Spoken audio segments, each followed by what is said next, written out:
Hi, I'm Swapna. Happy holidays to all of you. I'm here to talk about two books. One of the books is called Talking Light. It got published about a month ago.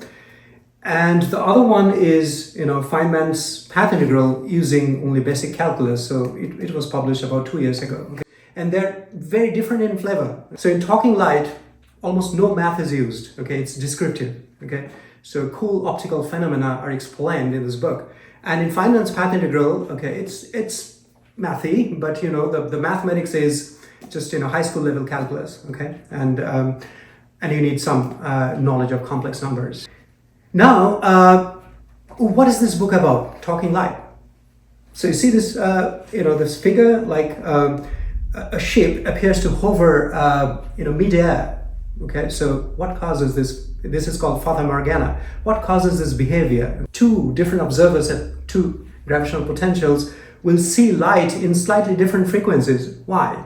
And then there is, Wheeler-Feynman observer theory, which talks about advanced waves, like electromagnetic waves, which come from the future to the past, and how that explains the advanced waves, why jiggling electrons slow down. And then I have also gotten into, explaining E equal to mc squared, okay, as was done by Einstein. Okay, Einstein came up with a very beautiful proof of that without using Lorentz transformations. Okay, it's a very rare derivation. Okay, I haven't seen it in many places. So that is explained in this book. So you'll find a whole set of interesting optical phenomena, okay, in this book. Let me talk about this other book, okay, which I wrote 2 years ago. It's mostly basic calculus that explains, Feynman's Path Integral. So there's a beautiful story, about Feynman's Path Integral. So Feynman got to learn about a paper, okay, that Dirac wrote, okay, in a beer party.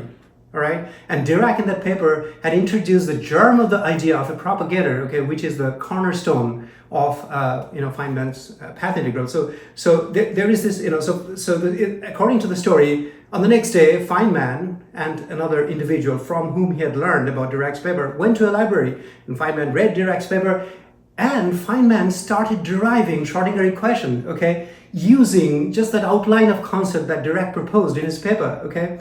So, and Feynman derived Schrödinger's equation in real time, as he was reading Dirac's paper, and how he did that on that day. That you can if you want to learn about it, you can find it in this book. Okay, it's discussed in chapter 6.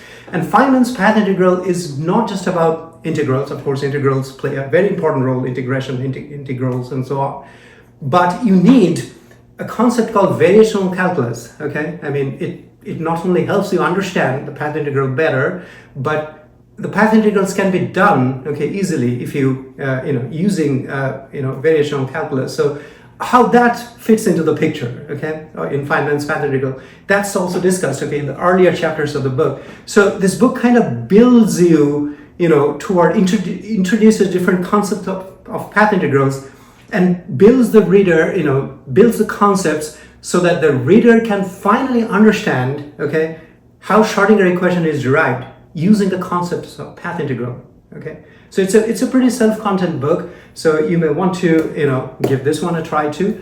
So there are two books. Okay, Talking Light. Okay, it came out recently, and it doesn't use any mathematics. Okay, I mean there's almost no equations in this book. It's all descriptive.